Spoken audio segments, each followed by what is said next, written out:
కూడా ఉండకూడదు రూల్ ప్రకారం ఎంప్లాయీ ఉండకూడదు. ఇప్పుడే డిఓకి కనుక్కొని ఇప్పుడే డీవీకో కనుక్కొని నీకు మాట్లాడుతున్నాను. నేను ఎంక్వైరీ పెడుతున్నాను. మీ మీద కంప్లైంట్ ఏంటంటే 2 సంవత్సరాలు జరిగిన ప్రతి ఒక్క కన్స్ట్రక్షన్లో అవినీతి జరిగిందనేది నీ మీద కంప్లైంట్. అర్హులే కాదన్నప్పుడు 2 ఏళ్ల నుంచి మీరు టైఅప్ అయిపోయేసి ఒక ఎంప్లాయీని పెడుతున్నారు. ఆయనైతే రికార్డు ఉంటుంది కదా, అందులో నువ్వు ఎట్లాగో నువ్వు తప్పు చేసేసావు. ఉండకూడదు అక్కడ ఉంది రూల్ పొజిషన్. అట్లా కాదు, రూల్ పొజిషన్ ప్రకారం ఆయన ఉండకూడదు. 2 ఏళ్ల నుంచి ఆయన ఎట్లా పెట్టావు నువ్వు? మీ ఇష్టం ఉండకూడదు అని ఉంది. ఒక్క నిమిషం ఉండు, నీకు ఏం జరిగిందని ఎంక్వైరీ చేయడానికి రాలేదు, నీ దగ్గర వివరించడానికి రాలేదు. ఒక గవర్నమెంట్ ఎంప్లాయీ ఉండకూడదు కమిటీలో, అంటే రూల్ ఎండ్. నాకు చెప్పింది నేను వెళ్ళిపోయింది మేడం. నీకు చెప్పడం చెప్పకపోవడం కాదు, నువ్వు ఉండకూడదు. నీ మీద ఎంక్వైరీ జరుగుతుంది, ఈమె మీద ఎంక్వైరీ జరుగుతుంది. నువ్వు ఎలా వచ్చి ఉంటావు? ఎంప్లాయీ అయి ఉండి నువ్వు ఎలా ఉంటావు? మెంబర్ కానీ అడుగుతున్నాను. మీరు ఉద్యోగస్తులా లేకపోతే ఇక్కడ ఏమన్నా రాజకీయాలు చేస్తున్నారా? అక్కడ రూల్ పొజిషన్ ఎంప్లాయీ ఉండకూడదు. ఎలా ఉన్నావు నువ్వు 2 సంవత్సరాల నుంచి? నేను అసలు చైర్మన్ లేను, వైస్ చైర్మన్ లేను, ఓన్లీ కమిటీ మెంబరే ఉండకూడదు అంటున్నారు. మెంబర్గా ఉండకూడదు, ఉండకూడదు, రూల్ పొజిషన్ లో ఉండకూడదు అంటున్నారు. నువ్వు అసలు పోటీనే చేయకూడదు, నువ్వు దీంట్లో ఉండకూడదు. చిన్న విషయం కరెక్ట్ కదా? నువ్వు కరెక్ట్ కదా? నీ మీద నేను ఎంక్వైరీ పెడతాను. స్కూల్లో ఉండకూడదు. పాత రికార్డ్స్ తీయండి, పాత రికార్డ్స్ ఎంప్లాయీ ఉండకూడదని రూల్ పొజిషన్ ఉంది. నేను నీకు ఫోన్ చేసి కనుక్కుంటున్నాను. అవి చెప్పినాకనే నేను వచ్చి మాట్లాడుతున్నాను. స్కూళ్ళలో కూడా రాజకీయాలు తీసుకొస్తున్నారా? ఇంకొక వ్యక్తి పోటీ చేస్తానని అన్నాక ఆయనకు అవకాశం ఇవ్వకుండా మీరు ఎలా యునానిమస్ గా ఎన్నుకుంటారు? అందరూ ఉన్నారు మేడం, ఆ విషయం సరే ఎంక్వైరీ పెడుతున్నాను, ఓకే మాట్లాడతాము. ఇక్కడ జరిగిన కన్స్ట్రక్షన్ సంబంధించిన వ్యవహారాల్లో కూడా విజిలెన్స్ కి చెప్తాము ఏమేమి మిస్మేనేజ్మెంట్ జరిగింది అనేది. దీని మీద దాదాపు 1 నెల నుంచి కంప్లైంట్ ఉంది. వచ్చిన డబ్బులని డ్రా చేసుకొని అవినీతి చేస్తున్నారనేది మీ మీద కంప్లైంట్. స్కూళ్ళల్లో ఎక్కువ చేస్తారు అట్లా. పిల్లలు స్కూళ్ళల్లో కూడా తిన్న మొదలు పెడతారా మీరు? 9 మంది ఇవాళ వాళ్ళ మేడం, నలుగురే నా వాళ్ళు. అంటే నాకు 9 ఓట్లు అట్లా జరిగిపోయింది. కాదమ్మా, అట్లా కాదు. ఆ వాళ్ళల్లో ఒక్కొక్కరిని ఎంక్వైరీ చేయడంలో వాళ్ళ క్లాస్కి అవకాశం ఇవ్వండి. అవకాశం కూడా మీరు నెంబర్లు కూడా మీరే పికప్ చేసుకుంటారా? పెట్టండి, రీఎలక్షన్ పెట్టండి. క్యాన్సిల్ చేసేసేయండి, బోర్డు అంతా క్యాన్సిల్ చేసేసి రీఎలక్షన్ పెట్టండి. ఫస్ట్ ఇయర్ పేరు చెప్తే వాళ్ళు అందరూ చేతులు చూడండి చెప్తారు. ఎందుకు మనం కూడా చెప్పిద్దాం ఇప్పుడు ఎలక్షన్ అంటే కాదు. ఒక ఓపెన్ గా ట్రాన్స్పరెంట్ గా జరగాల. ఓకే, మీది ఇంకా జగన్మోహన్ రెడ్డి ప్రభుత్వం ఉందని అనుకుంటున్నారా? మీరు జగన్మోహన్ రెడ్డి ప్రభుత్వం పోయి 2 నెలలైంది, కళ్ళు ఓపెన్ చేసి నిద్ర తెరవండి. కాబట్టి ఒక ఎంప్లాయీని నువ్వు బోర్డులో మెంబర్ గా పెట్టుకున్నావు. నువ్వు కనీసం ఎడ్మిషన్ గా పనిచేస్తున్నావు. నువ్వు నీకు రూల్ క్వశ్చన్ చెక్ చేసుకోవు. ఒక ఎలక్షన్ జరిగేటప్పుడు ఏమున్నాయి నామ్స్ అని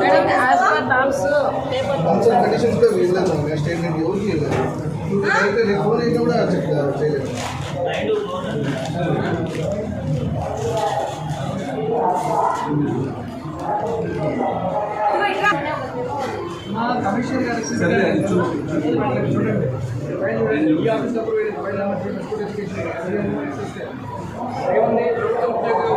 తల్లి తండ్రి సభ్యులుగా పోటీ చేయవచ్చా లేదా అంటే ప్రభుత్వ ఉద్యోగి పోటీ చేయడం అర్హులు కాదు అని మేము నెంబర్ ఎస్ఎస్సీ ఉందా లేదా?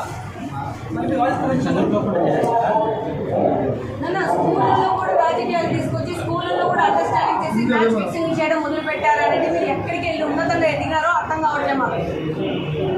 నువ్వు నీ చేతిలో పెడుతున్నా మొత్తం క్యాన్సిల్ చేసి రీఎలక్షన్ చేస్తా వచ్చి, లేకపోతే కంప్లీట్ గ్రౌండ్ లెవెల్లో నీ మీద ఎంక్వైరీలు జరిపేసి మొత్తం అంతవరకు మమ్మల్ని రీఎలక్షన్ చేసేసి మొత్తం బోర్డు క్యాన్సిల్ చేసేసేసి రేపు నిలబడుకొని ప్రతి ఒక్క క్లాసులో ఎంతమంది ఇంట్రెస్ట్ ఉన్నారో అంతమంది పెట్టి వాళ్ళ మధ్యన కూడా ఓటింగ్ జరగాల. మీరు చెప్పినట్టు నేను చెప్పినట్టు ఏ పోలింగ్ ఫ్రీ ఎలక్షన్ కానీ పెట్టండి. మీరెవరండి? నేను చెప్పాను కదా, మీరెవరండి? నేను స్టూడెంట్స్ పేరెంట్స్ కదా. మీరు పేరెంట్ అయితే క్లాస్లో కదండి, ఇక్కడ మాట్లాడాలి. వచ్చినాం మిమ్మల్ని ఎట్లా ఎన్నుకుంటారండి? అందరూ ఎన్నుకున్నారు చెప్తున్నాను, మీరు యువర్ నాట్ క్వాలిఫైడ్. నువ్వు బేసిక్ అదే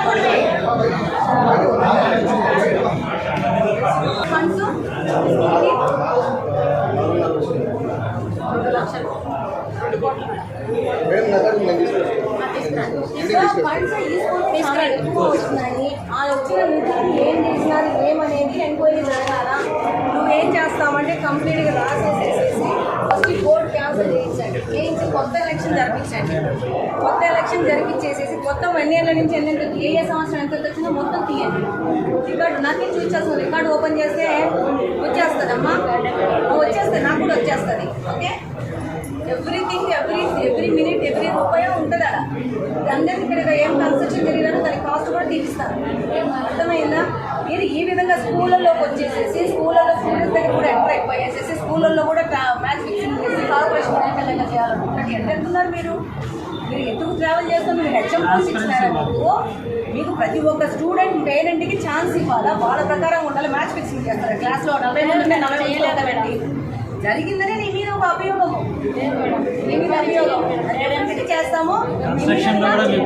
అతను వ్యక్తి నాతో మాట్లాడుతున్న వ్యక్తి కార్పొరేషన్ ఎంప్లాయీ, ఆయన చెప్తున్నాడు వచ్చి నేను నన్ను ఎన్నుకున్నారు కాబట్టి నేను మాట్లాడుతున్నాను అని చెప్పి. ఎలా ఎంటర్ అవుతాడు? సంబంధం లేదు ఇక్కడ చేసేసి పడే.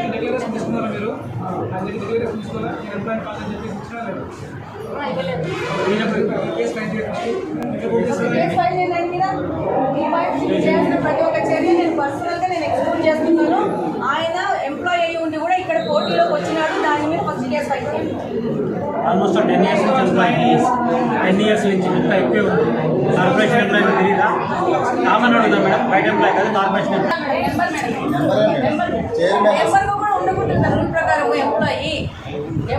ఎంప్లాయీ ఉండకూడదు. ఇప్పుడే డిఓకి కనుక్కొని ఇప్పుడే డీవీకో కనుక్కొని నీకు మాట్లాడుతున్నాను. నేను ఎంక్వైరీ పెడుతున్నాను. మీ మీద కంప్లైంట్ ఏంటంటే 2 సంవత్సరాలు జరిగిన ప్రతి ఒక్క కన్స్ట్రక్షన్లో అవినీతి జరిగిందనేది నీ మీద కంప్లైంట్.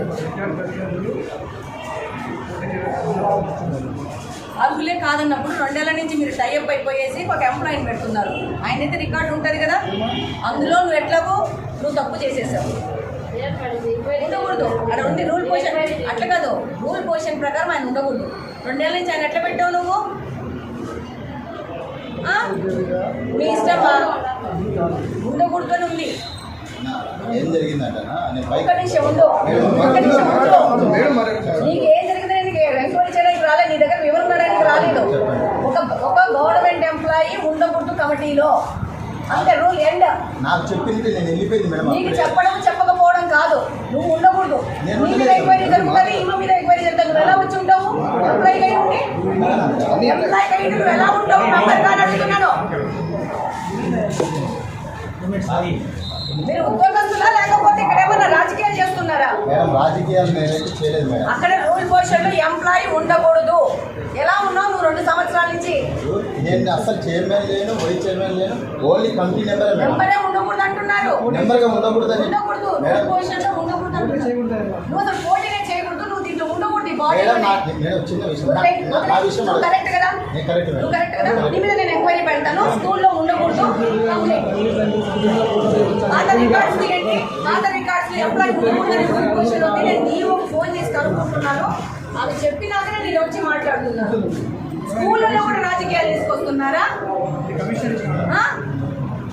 ఇంకొక వ్యక్తి పోటీ చేస్తానని అన్నాక ఆయనకు అవకాశం ఇవ్వకుండా మీరు ఎలా యునానిమస్గా ఎన్నుకుంటారు? అందరూ ఉన్నారు మేడం, ఆ విషయం మీ సరే, ఇది ఎంక్వైరీ పెడుతున్నాను, ఓకే మాట్లాడతాము.